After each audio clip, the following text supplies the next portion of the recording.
Mi nombre es Ángela Gómez y continúo con ustedes y con las noticias de France 24. Esto es Directo América. Comenzamos. Tras continuas amenazas de una intervención militar en Irán, Donald Trump dijo que la represión parecía estar disminuyendo frente a las protestas antigobierno. Pero Washington no descarta una acción militar contra Irán y está monitoreando la situación tras reportes de al menos 2.500 muertes, según organizaciones iraníes de derechos humanos.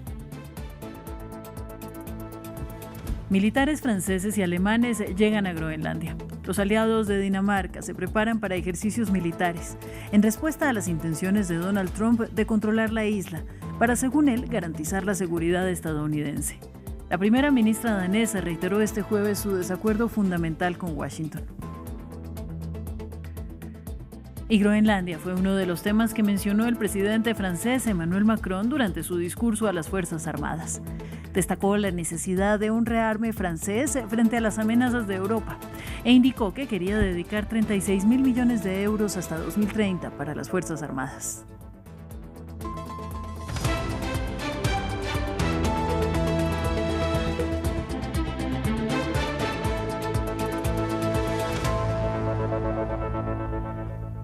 Hablamos de la situación en Irán. En las últimas horas, el presidente estadounidense Donald Trump parece haber rebajado sus amenazas de un ataque inminente contra Irán.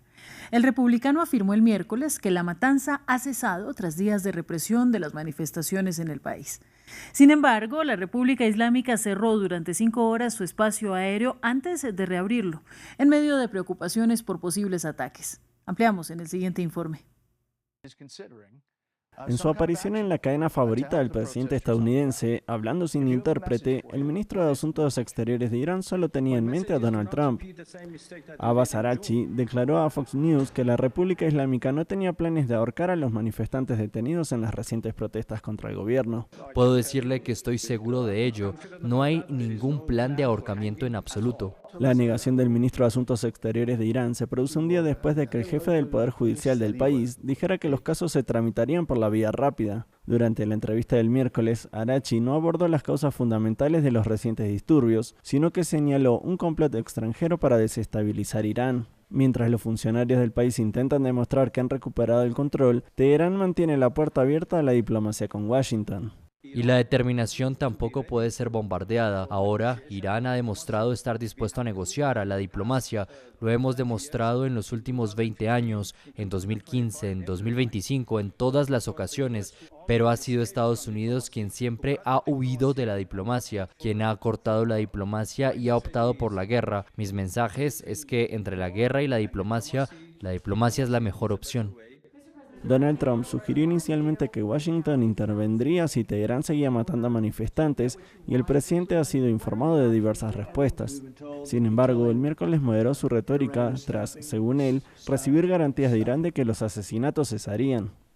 No está claro cuáles serán los próximos pasos de Trump después de que se retirara a parte del personal estadounidense de las bases de Estados Unidos en Qatar y las aerolíneas comenzaran a evitar el espacio aéreo sobre Irán. Para ampliar este tema vamos a la frontera entre Irán y Turquía, donde se encuentra nuestro enviado especial Adrián Rocha. Saludo para ti, Adrián, ¿y cuál es la situación en este punto fronterizo? Buenos días, Ángela. Pues ahora mismo es de una relativa calma, sobre todo porque los pasos de iraníes que intentan salir de su país no son muchos, están pasando en las decenas, algunos cientos cada día. Sin embargo, sí que nos explican los guardas fronterizos turcos que a pesar que los pases de los iraníes hacia territorio turcos no son muchos más que los que ocurren normalmente durante esta época del año. De hecho, según hemos podido hablar con algunos de ellos, muchos incluso lo que hacen es cruzar al lado turco de la frontera, poder conectarse por primera vez en una semana a sus teléfonos móviles. Recordemos que en Irán el internet fue cortado el jueves de la semana pasada, desde entonces ha vivido el país en un bloqueo total y absoluto de internet. Poder decirles a sus familiares y amigos, tanto dentro de Irán como fuera de Irán, que las personas que acaban de salir están bien, que sus familiares también están bien, y después, posteriormente, vuelven a ingresar dentro del país persa. Muchos así también hablan de estos días y esa represión que ha vivido todas las ciudades de las grandes ciudades del país, y sobre todo temen en el futuro sobre esta posible intervención que aquí es vista como un riesgo real de una inflamación, de un conflicto que terminó a medias el pasado junio después de los 12 días de guerra entre Israel, Estados Unidos y la propia Irán. Entre tanto, ¿qué es lo que dicen las autoridades turcas al respecto de estos movimientos en su frontera? Pues ahora mismo Turquía asegura por parte de un comunicado publicado hace pocas horas por parte del Ministerio de Defensa que aún no existe este éxodo de iraníes que intentan salir de su país. De hecho, lo podemos comprobar aquí mismo, no hay un éxodo aún de iraníes que intenten salir del país persa. Sin embargo, Turquía ha asegurado estar preparándose y tomando medidas para que esto ocurra, sobre todo si existe esta intervención por parte de los Estados Unidos. De hecho, hoy mismo el ministro de Exteriores turco, Hakan Fidan, en una rueda de prensa para la prensa internacional, ha llegado a asegurar que espera que la única forma que puede solucionarse este conflicto entre los dos países, entre Washington y Teherán, es a través del diálogo, ha dicho Hakan Fidan, y ha pedido encarecidamente a Washington que no ataque a una Irán que ha asegurado en los últimos días que está dispuesta a atacar a todos los países que tienen bases militares estadounidenses y de la OTAN dentro de la región de Oriente Próximo. Recordemos que estos son Emiratos Árabes Unidos, Qatar, Arabia Saudí y también la Turquía de Recep Tayyip Erdogan, que aunque es miembro de la OTAN, también tiene unas muy buenas relaciones con Teherán y la República Islámica de Irán. Pues Adrián, muchas gracias a ti por la información. Vamos a continuar con más noticias. Ahora seguimos en Groenlandia. Dinamarca reafirmó este jueves su desacuerdo fundamental con Estados Unidos. Tras las discusiones del miércoles con Washington sobre el deseo del presidente Donald Trump de adquirir el territorio autónomo. Militares europeos de Francia, Alemania y Países Bajos ya llegaron a la zona para conducir ejercicios militares con Dinamarca. Veamos. Dinamarca sigue en desacuerdo con Estados Unidos sobre Groenlandia. Este jueves el gobierno de Copenhague reiteró su rechazo a las amenazas de anexión de Donald Trump. Hay un desacuerdo fundamental porque la ambición estadounidense de tomar control de Groenlandia permanece intacta. Esto es un asunto importante y, en consecuencia, seguimos con nuestros esfuerzos de prevenir que ese escenario se vuelva realidad. Un anuncio después de las conversaciones del miércoles entre el ministro de Exteriores danés con el vicepresidente estadounidense J.D. Vance y el secretario de Estado Marco Rubio en Washington. Sin embargo, ambas partes acordaron crear un grupo de trabajo para explorar formas de gestionar esas diferencias. Pero tanto Dinamarca como Groenlandia subrayaron que el presidente de Estados Unidos, Donald Trump, parece querer controlar la región semiautónoma, una medida que describieron como una violación inaceptable de la soberanía. Creo que es muy importante reiterar lo clave que es para nosotros reforzar nuestra cooperación con Estados Unidos, pero eso no significa que queramos pertenecer a Estados Unidos. Apenas unas horas antes de la reunión, Trump reiteró su postura, afirmando que Estados Unidos necesita Groenlandia por motivos de seguridad nacional y que si no la consigue lo harán China o Rusia. Sin embargo, se mostró optimista sobre posibles conversaciones. Tengo una muy buena relación con Dinamarca y veremos cómo se resuelve todo. Creo que se llegará a un acuerdo. Mientras Trump intensificaba su retórica, Dinamarca anunció que reforzaría su presencia militar en Groenlandia, junto con otros aliados de la OTAN. Francia, Alemania, Suecia y Noruega confirmaron poco después que enviarán tropas a la isla ártica. Justamente Groenlandia fue uno de los temas mencionados por el presidente francés Emmanuel Macron durante su discurso para las Fuerzas Armadas. El mandatario justificó el incremento del gasto militar, que según dijo, llegará a los 36.000 millones de euros hasta 2030. Macron dijo que estas acciones solo obedecen a la necesidad de ser temidos en alianza con los demás líderes europeos ante posibles amenazas venideras. Sin embargo, son consecuencia de la guerra de Ucrania, de la amenaza rusa contra el continente europeo y de las constantes amenazas de Donald Trump frente al aporte armamentístico deficiente de los socios de Occidente. Estaremos en contra del derrotismo, como se ha mostrado por parte de mucha gente, y también dije que nuestro compromiso buscaría aumentar el 2% del Producto Interno Bruto para enfrentar las amenazas enfrente nuestro.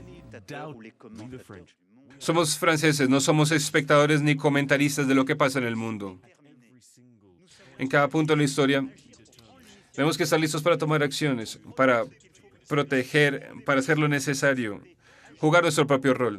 Nuevas capacidades para tomar acciones inmediatas, proteger a todos nuestros aliados cuando estén bajo amenaza. Necesitamos actuar.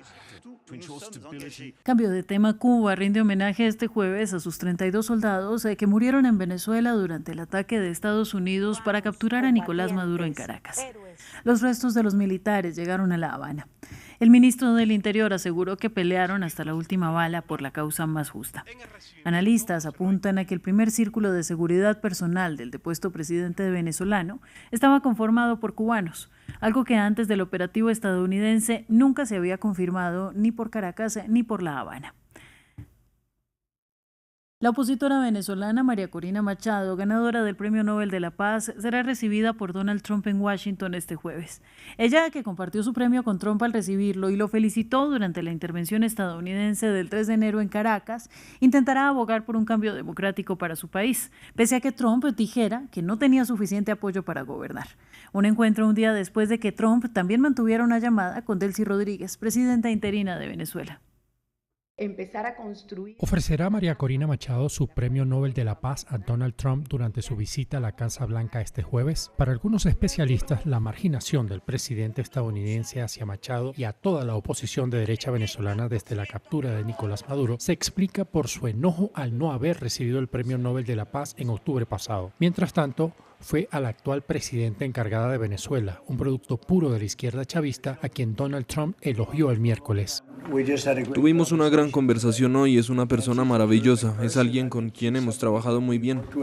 El inquilino de la Casa Blanca está más que satisfecho con Delcy Rodríguez, ya que su administración confirma que Washington ya ha vendido petróleo venezolano por valor de $500 millones. Caracas parece plegarse al dictamen de Estados Unidos y está multiplicando sus gestos de buena voluntad, como es el caso de la liberación de decenas de opositores políticos en los últimos días y de una quincena de periodistas el miércoles. El mensaje es muy claro.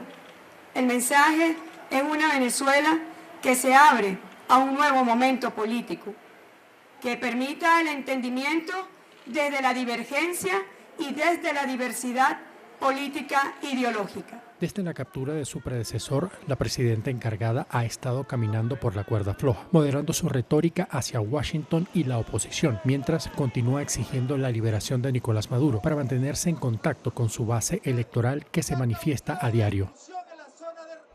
Y Estados Unidos anunció este jueves la captura de otro buque petrolero en el Caribe. Se trataría de un barco llamado Verónica, que según las autoridades estaba violando las sanciones impuestas por Washington contra Venezuela. Es el sexto buque arrestado en las últimas semanas por la Armada estadounidense. Vamos ahora con más noticias. La tripulación a bordo de la Estación Espacial Internacional tuvo que abandonar la órbita antes de lo previsto, debido a una afección médica no revelada de uno de los miembros, y ha amerizado sana y salva en el Pacífico. Es la primera vez que la NASA interrumpe una misión de una tripulación en la Estación Espacial Internacional por una emergencia sanitaria. Justo a tiempo, pero también semanas antes de lo previsto. Es la primera misión de la Estación Espacial Internacional en regresar antes de tiempo debido a una afección médica. Amerizaje de la tripulación 11.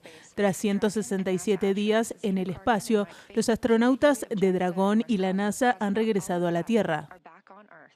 En nombre de SpaceX y la NASA damos la bienvenida a casa a la tripulación 11. Con cámaras infrarrojas y sensores de todo tipo, los equipos de la NASA y SpaceX siguieron el viaje de más de 10 horas de la tripulación SpaceX Crew 11, mientras sus 4 miembros abandonaban la Estación Espacial Internacional para regresar a la atmósfera terrestre. Atados dentro de la cápsula Dragon, con sus múltiples sistemas de paracaídas, amerizaron en el Pacífico, frente a la costa de San Diego, alrededor de las 12:45 hora local. La tripulación llevaba en la ISS desde principios de agosto y tenía previsto permanecer allí hasta mediados de febrero. Pero el 8 de enero, la NASA anunció que uno de los astronautas había sufrido un grave problema médico el día anterior. Aunque la tripulación está entrenada médicamente para emergencias, el problema requería un regreso anticipado. La NASA no reveló quién era el tripulante enfermo, si se trataba de los 2 astronautas estadounidenses, el japonés o el cosmonauta ruso. Por motivos de privacidad, tampoco reveló la naturaleza de la afección, pero sí afirmó que no se debía a un accidente en el espacio. Y la tripulación no ha dejado la ISS sola en órbita. El banco de pruebas para la investigación de la exploración espacial ha estado habitado de forma continua desde el año 2000 y un astronauta junto con 2 cosmonautas permanecen allí. A mediados de febrero se les unirá el siguiente equipo. Fin del informativo. Siga en France 24. Buenos días.